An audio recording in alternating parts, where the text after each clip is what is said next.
नमस्कार friend, topic है discussion के लिए हमारे पास vulnerable group and human right. अब यहाँ पर जो वल्नरेबल वर्ड है उसका मतलब होता है वीक यानी कि कमज़ोर। तो ऐसा माना जाता है कि ह्यूमन बींग्स के बीच कुछ ऐसे ग्रुप हैं जो कि कमज़ोर हैं, जैसे कि महिलाएं, बच्चे, बुजुर्ग, माइग्रेंट वर्कर या दिव्यांग, या इसकी तरह और भी कई हो सकते हैं। तो यहाँ पर कहने का मतलब ये है कि इन सब ग्रुप्स को ह्यूमन राइट में कहा जाता है कि भाई ये कमज़ोर हैं, तो इनकी एम्पावरमेंट के लिए कुछ किया जाना चाहिए। यहाँ पर जो हमारा टॉपिक है इस लेक्चर में वो सिर्फ वुमेन पे रहेगा। बाकी जो ग्रुप हैं उन पर आने वाले समय में और जो वीडियो बना दिए जाएंगे। महिलाओं को लेकर जो कानून या लॉ हैं वो आपको म्यूनिसिपल यानी कि जो किसी देश का कानून है उसमें देखने को मिल जाएंगे, और अंतर्राष्ट्रीय स्तर पर इंटरनेशनल लॉ में देखने को मिल जाएंगे। तो यहाँ पर हम अंतर्राष्ट्रीय स्तर पर जो लॉ हैं उनकी बात कर रहे हैं। तो यहाँ पर सबसे पहले तो जो है जो universal declaration of human right यानी कि मानव अधिकारों की जो सार्वभौमिक घोषणा थी, उसी के अंदर ही ये आर्टिकल एक जो है वो जेंडर इक्वालिटी की बात करता है। वो कहता है कि भाई जितने भी हमारे यूनाइटेड नेशन के पर्पसेस हैं इंटरनेशनल कोऑपरेशन का, जब promoting and encouraging respect for the human rights है या फंडामेंटल फ्रीडम है, वो सभी को मिलनी चाहिए और इसी में किसी तरह का भेदभाव नहीं होना चाहिए। और जब भेदभाव की बात करता है तो वो जो एक लैंगिक भेदभाव है यानी कि सेक्स को लेकर कि भाई कोई मर्द है या औरत है या मेल फीमेल का वो अंतर नहीं होना चाहिए।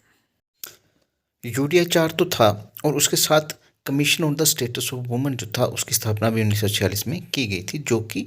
महिलाओं से रिलेटेड जो इशू होते थे उनको डील करता था। इसको लेकर जो वीडियो है यानी कि commission on the status of women जो है वो वीडियो आपको मेरी जो प्लेलिस्ट है ह्यूमन राइट की उसमें देखने को मिल जाएगा। वो पर्टिकुलरली इसी टॉपिक पर बनाया गया है।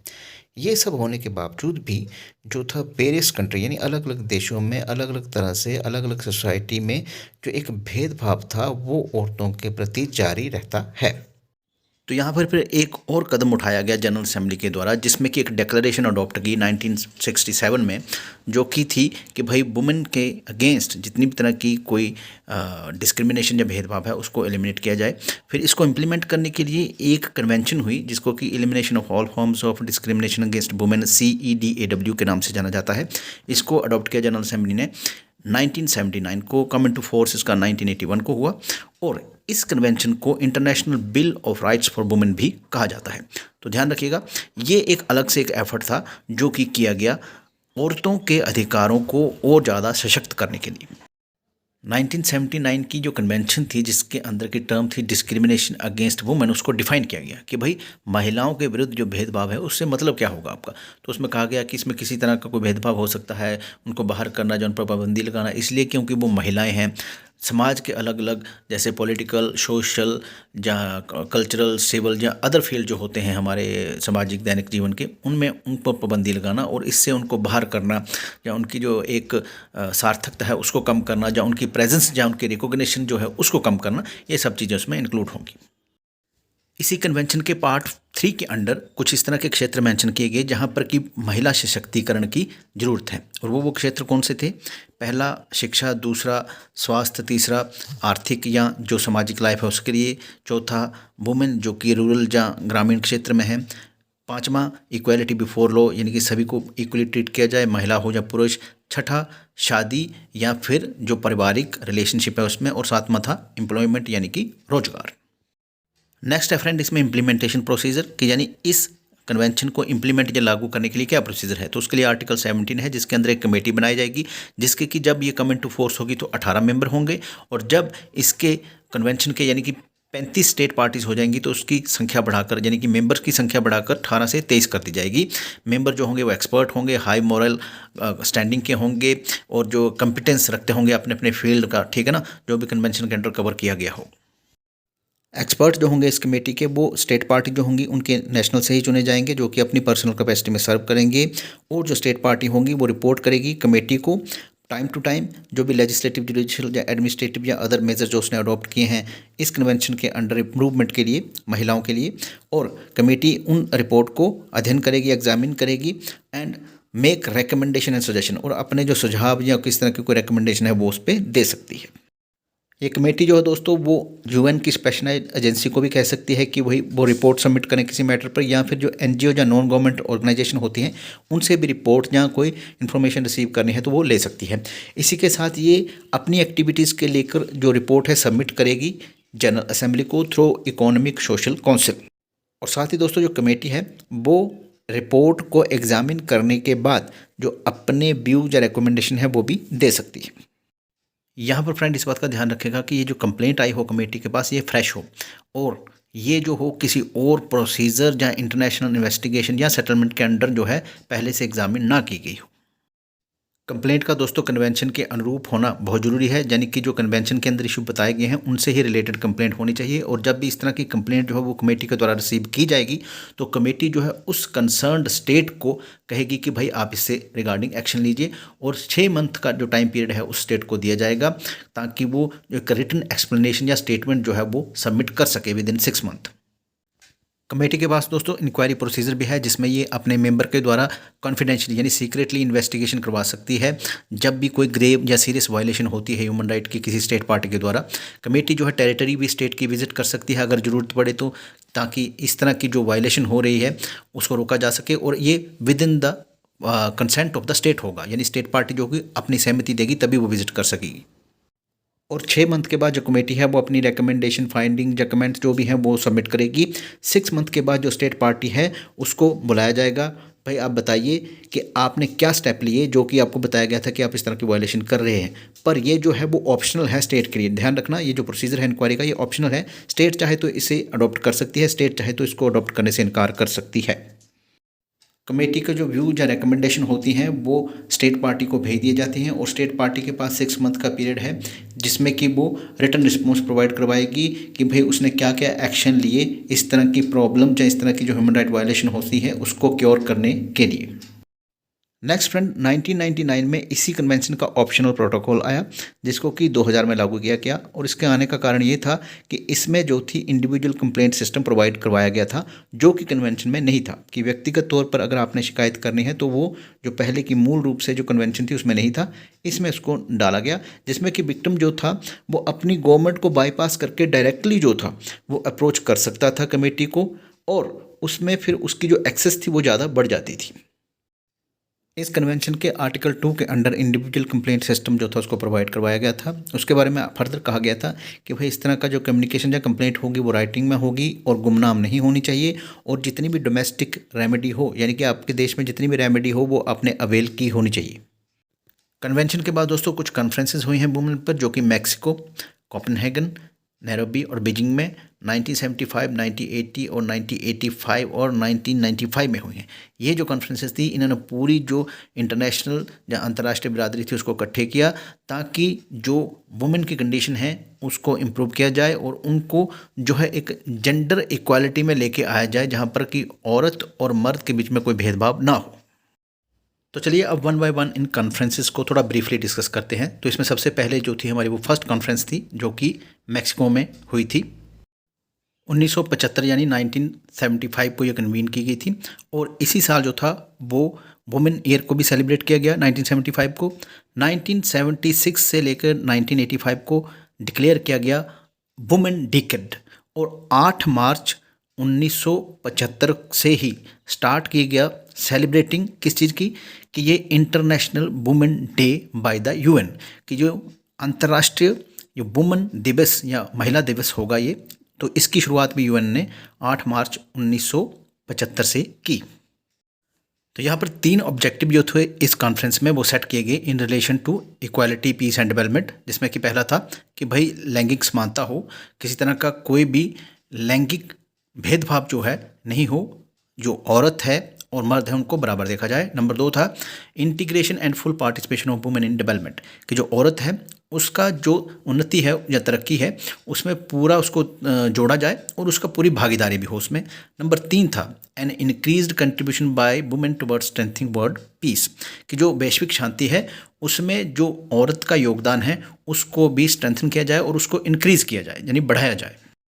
कॉन्फ्रेंस में देशों को ये कहा गया कि भाई आप स्ट्रेटजी फॉर्मुलेट करिए, टारगेट बनाइए, प्रायोरिटी सेट करिए नेशनल लेवल पर, और इसके साथ साथ ही जो एस्टेब्लिशमेंट की गई है, स्थापना की गई NSTRAW की और UNIFEM की।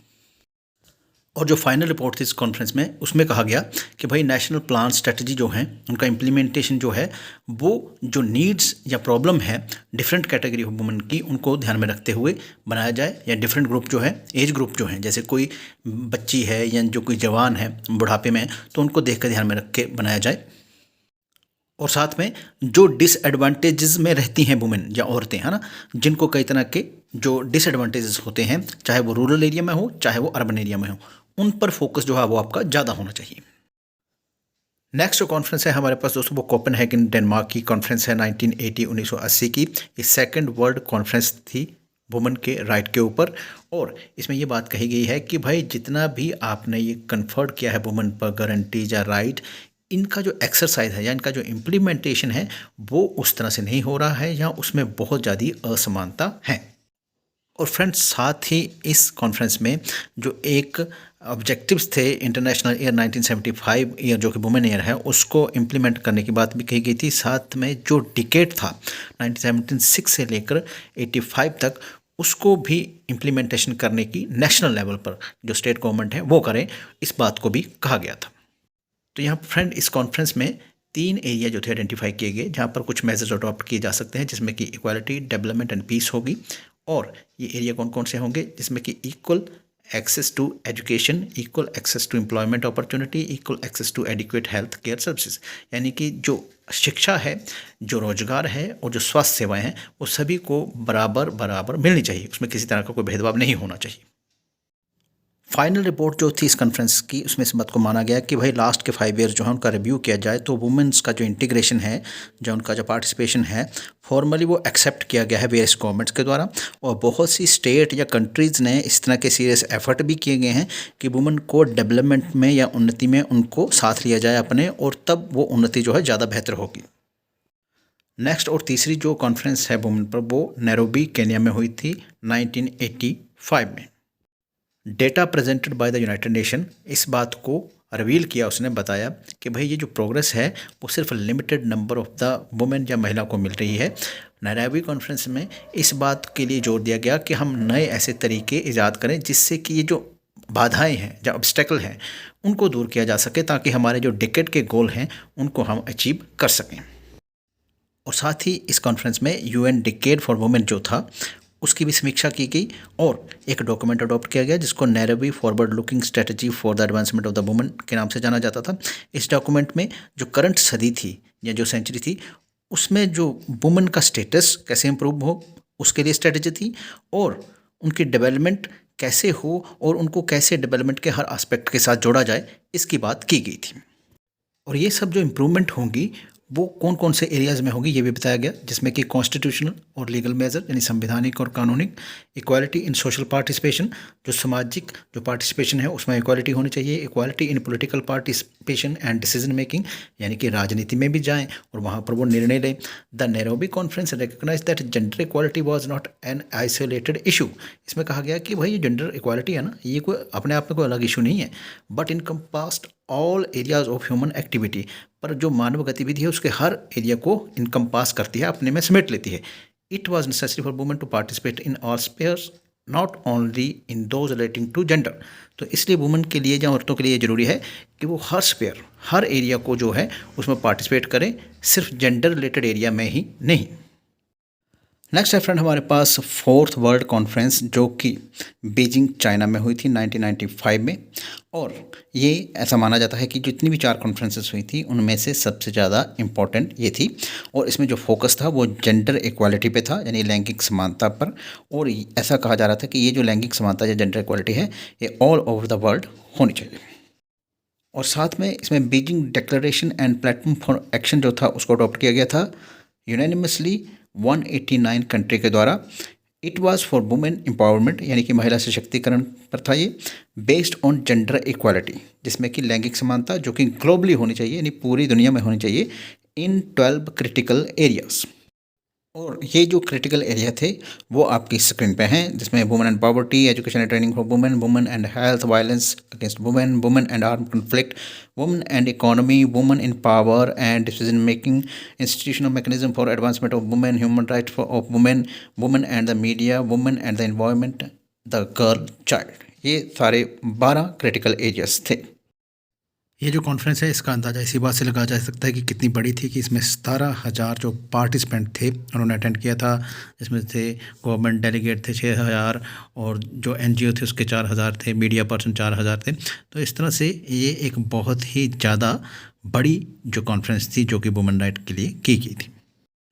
बीजिंग कॉन्फ्रेंस के बाद एक बीजिंग +5 हुआ जो कि 2000 में हुआ, और यहाँ पर जो जनरल असेंबली थी उसने ये डिसाइड किया कि भाई एक 23rd स्पेशल सेशन जो कंडक्ट किया जाएगा, ताकि जो हम समीक्षा कर सकें जो बीजिंग 95 की जो हमारी कॉन्फ्रेंस थी उस पर हमने कितना काम किया है या कितना हम उस पर खरे उतरे हैं। इसमें जो एक मेन फोकस था वो gender equality, development and peace for 21st century थी। नेक्स्ट था हमारे पास दोस्तों बीजिंग +10, जिसको कि +10 इसलिए कहा जाता है क्योंकि यहाँ पर जो 1995 की बीजिंग कॉन्फ्रेंस थी उसको 10 साल हो चुके थे और ये 2005 में हेल्ड की गई थी। तो यहाँ पर क्या था, अगेन वही बात कि जो रिव्यू किया गया, समीक्षा की गई Beijing plan for action and development जो था, और यहाँ पर ये कहा गया कि भाई एक डिक्लेरेशन जो है उसको अडॉप्ट कर लेते हैं यहाँ पर, जो कि हमें ये बात दिखलाएगी कि भाई हमें फुल एंड इफ़ेक्टिव जो इम्प्लीमेंटेशन है बीजिंग डिक्लेरेशन का वो करना ज़रूरी है अगर हम इंटरनेशनली इसको अचीव करना चाहते हैं with the millennium declaration.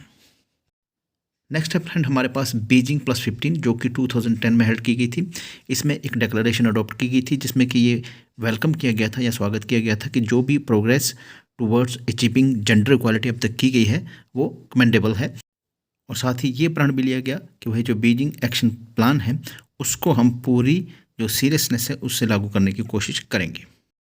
Next है फ्रेंड हमारे पास बीजिंग +20 जिसको कि मार्च 2015 में हेल्ड किया गया था। इसमें जो था वो एड्रेस की गई था उन मौक़ों को या अपॉर्चुनिटी को जिससे कि हम जेंडर इक्वालिटी को या महिला सशक्तिकरण जो है उसको अचीव कर सकते हैं। इसी के साथ एक पॉलिटिकल डिक्लेरेशन भी अडॉप्ट की गई थी जिसमें कि स्वागत किया गया था जेंडर इक्वालिटी को अचीव करने के लिए जो एफर्ट्स किए गए थे उनका।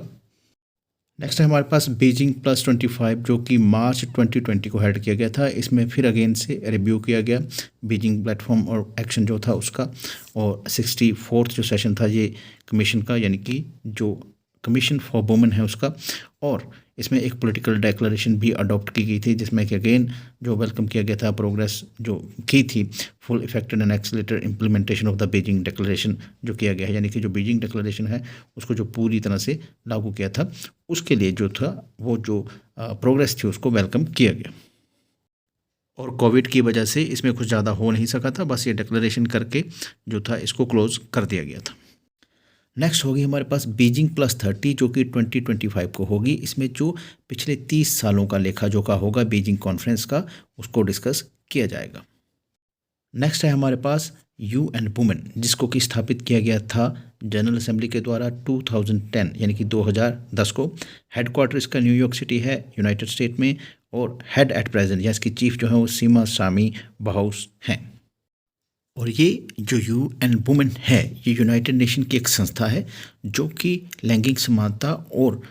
सशक्तिकरण यानी कि महिला सशक्तिकरण जो है उसके एरिया में काम करती है। और साथ ही इसने आपस में मिला दिया 4 ऐसे distinct part of the UN system को जो कि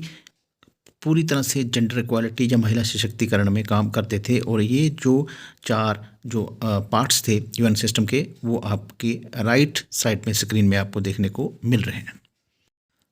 UN वुमेन जो था उसके मेन फोकसिंग एरिया जो थे वो आप अपनी स्क्रीन पे देख रहे हैं, जिसमें वायलेंस जो थी उसको एंड करना था, पीस सिक्योरिटी थी, ह्यूमैनिटेरियन एक्शन थे, लीडरशिप एंड गवर्नेंस था, इकोनॉमिक एम्पावरमेंट थी, innovation and technology, women with disabilities, youth, HIV AIDS, elimination of discrimination against women girls थी, एम्पावरमेंट ऑफ द वुमेन थी, achievement of equality between women and man as partners and beneficiary of development, human rights, humanitarian action and peace and security. ये सब जो थे